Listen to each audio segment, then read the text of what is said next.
It's Fans Corner. Welcome to it, and thank you so much for making time for us. We are back in the Nedbank Cup. Kiona. We've just watched Stellenbosch FC against Kaizer Chiefs down at the Nelson Mandela Bay Stadium. That game ending 3-1 in favor of Kaizer Chiefs, which means Kaizer Chiefs are now advancing into the semi-finals of this season's Nedbank Cup. A game that had everything from the drama to the game, the football itself.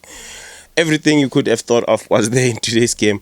Chaotic game of football from the very beginning. Remember, I was still recording the Pirates game.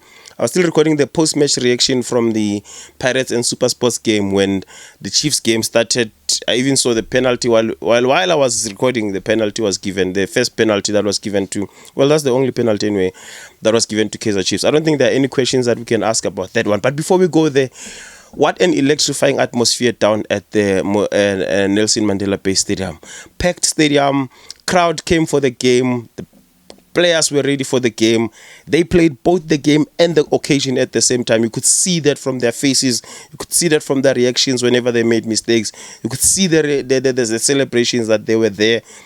The game was just on a different level. But it was very chaotic, which is why there was the penalty in the first place, because that penalty was brought in by the fact that from the very beginning both teams were ready to attack each other. It was a box-to-box situation, and then Stellenbosch failing to clear at the time, and then Chiefs putting the ball, an aerial ball, into the box, hitting the hand of a Stellenbosch player whose hand was not in a natural position. Obviously, that I don't think we can debate that one. That's definitely a penalty. But it is yet another game where we'll be discussing the referee's decisions more than the game of football itself, because we saw what we saw. There was a red card given to a Kaizer Chiefs substitute who was not in the game. It happened. I think it happens this season. It happened way too many times. These cautions that were given to Kaizer Chiefs, either players or staff members, technical team members who are not in the game itself but who are in the bench. It's either the way, I don't know what happens, but it's probably things they say or the way in which they keep on exiting their demarcated bench area, because even that is not supposed to happen. So I don't know. I think Kaizer Chiefs somehow have to look, because I don't want to sit back here and say Kaizer Chiefs are being targeted, because in as much as mistakes could happen, it could be that there was a mistake in the manner in which cards were issued out, but it happens a lot to Kaizer Chiefs. I think they also have to look at themselves as a technical team together with the substitutes as to how do they handle themselves during a game, especially a game of this magnitude where you might need to substitute a goalkeeper, and now the goalkeeper has been sent off. You see, so yeah. I think from that regard, I don't think I can blame much of the ref, because we've seen it happening a number of times against Kaizer Chiefs. Even as a fan, I get worried that we get a lot of these cautions, especially this season. Now, getting into the other part of the game, you see, because we'll talk little about the game and we'll talk about the other incidents that happened in the game. I think the removal, or the substitution of Gaston Sirino brought back Stellenbosch into the game, because as soon as he was removed, we started seeing a gap in the middle, in that central midfield where Sirino was operating. Remember, he was brought out, and I think who was brought in? I think it was Mart. Now you had Mart, Tsele, and Nkosimpile Ngobo, who is not much of a number 10, but he tried to play that. He was not offering, because Sirino was giving some threat. Was providing threat to Stellenbosch, which allowed the defense of Stellenbosch to sit back a little bit and have to handle him together. Have to handle him. But now, as soon as you take him out, you allowed the Stellenbosch defense line to push a little bit forward into advanced positions, which also allowed the other lines, the midfielders and as well as the attackers, to push a little bit further, which then gave them even more chances to enter the Kaizer Chiefs penalty area. So they entered the Kaizer Chiefs the Kaizer Chiefs box a little bit more after Sirino was substituted. But then that gave them momentum going forward. Then we brought in George Matlo together with Mfundo Vilagazi. Now we started seeing things stabilizing a bit now, allowing Kaizer Chiefs to also stamp their authority in the middle of the park. But at that time, already the momentum was with Stellenbosch. So that's how they were able to then capitalize on a corner kick. You know, while I was watching the game, there's a lot of things I can say about this particular game. And I hope I don't forget the important stuff that I was thinking about. Even before the dramatic stuff that happened towards the end happened, I was looking at Bruce Vuma during a free kick. There was a free kick which went wide. And I thought to myself, if that was on target, that's a goal without even the goalkeeper attempting to save it. Because his positioning is quite questionable. A number of times, Bruce Vuma's positioning in those goalposts can be questioned. Even today, I found it questionable, including the goal that was scored. I blame both him and Miguel. Miguel could not stay with his player, with his men, long enough not to allow that free header to happen.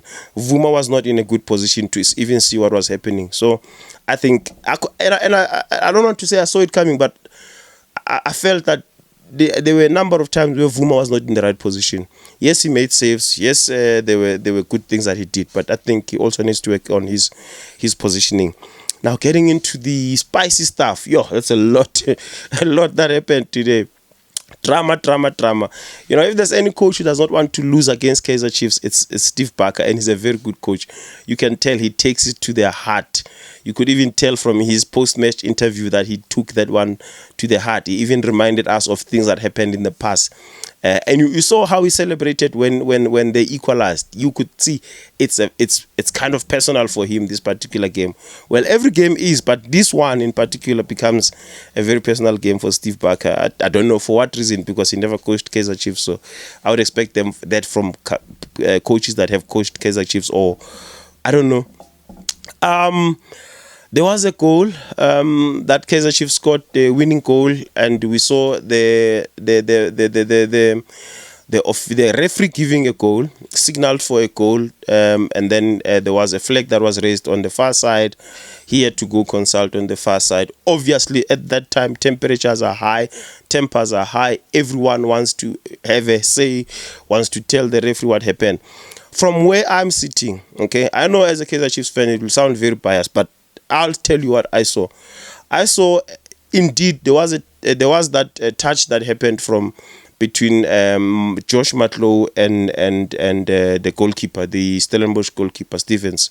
Okay, but looking at that, I don't think that's he was impeding him. He wasn't, because honestly speaking, I think the way the ball was moving, even Stevens himself was moving towards the ball, and then it looked as if George pushed him towards that direction, but he didn't. He actually did make the move towards the ball, okay? And when he did that, unfortunately, there was no communication between him and his defender, and that's how they mishandled the situation, and Pulemodi scored from there.